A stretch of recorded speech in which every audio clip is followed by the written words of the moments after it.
So, today we're diving into a really fundamental shift in how governments can work.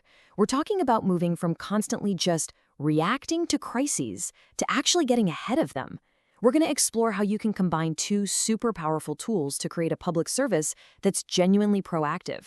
It's a combo that could completely transform how our institutions serve all of us. I mean, it's a feeling we've all had, right?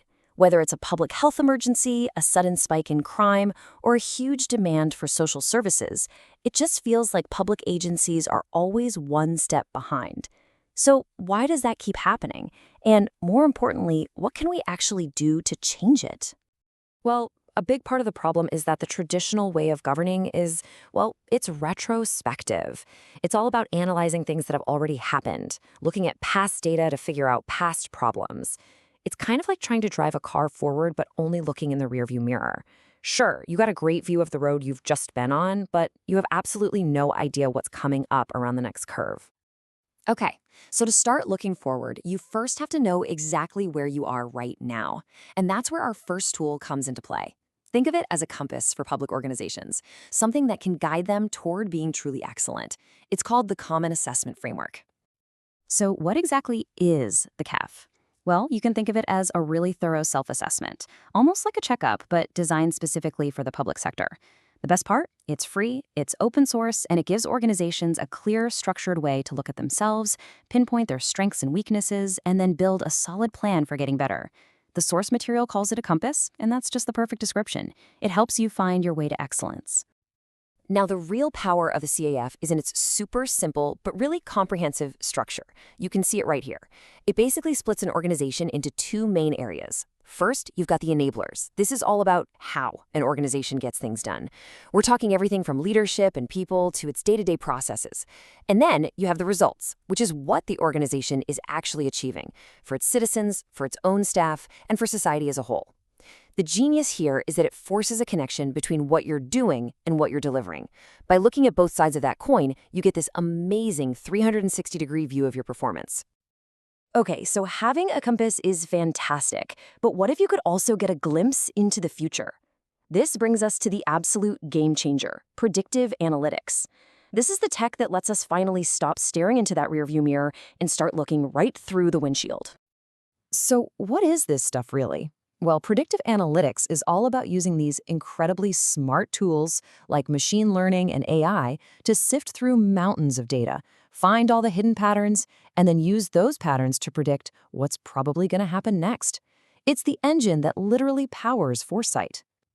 And this slide just nails the fundamental difference. You see, traditional analytics is descriptive. It's great at telling you what already happened.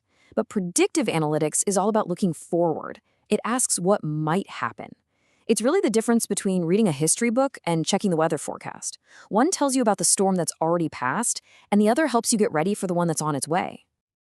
So, what happens when you take the solid, structured self-assessment of the CAF and you combine it with the forward-looking power of predictive analytics? Well, you get a completely supercharged public service. This is where the compass meets the crystal ball, and believe me, this is where things get really, really interesting. This slide shows you exactly how this powerful combo works in the real world. Let's just take citizen focus, for example. A government might traditionally send out surveys to ask people what they need. That's looking backward. But now, you can actually forecast the future need for social services based on things like demographic shifts. You can get help to people before they're even in crisis. Or look at process management.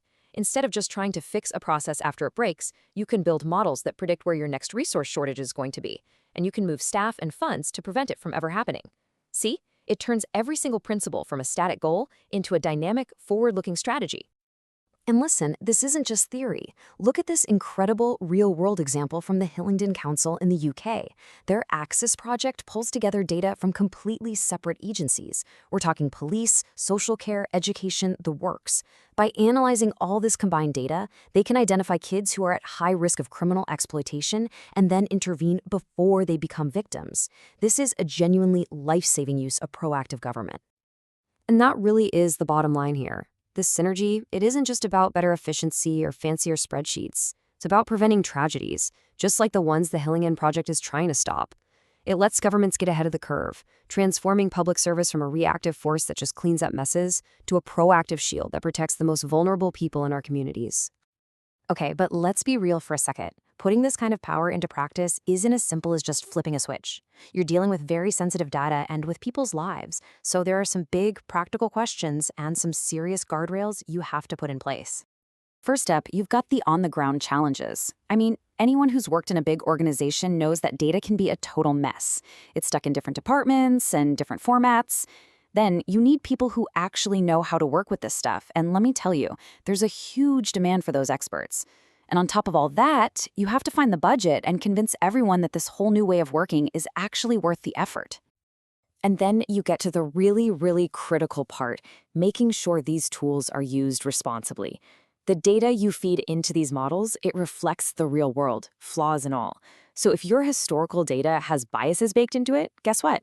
The model could accidentally learn and even amplify those biases. That's why having a clear game plan is so important. As this slide shows, it's about building fairness in from the get-go, doing things like checking models for skewed outcomes. It's about protecting people's privacy with rock-solid security.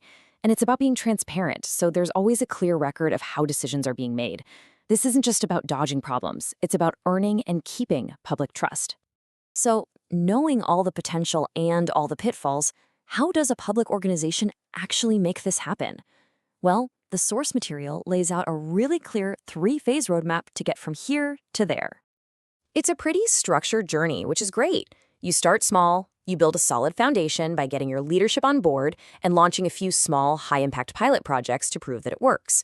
Then you start to build capacity, training your people and weaving these new tools into your core strategy. And finally, you scale it all up, making data-driven foresight and responsible governance just part of your organization's DNA.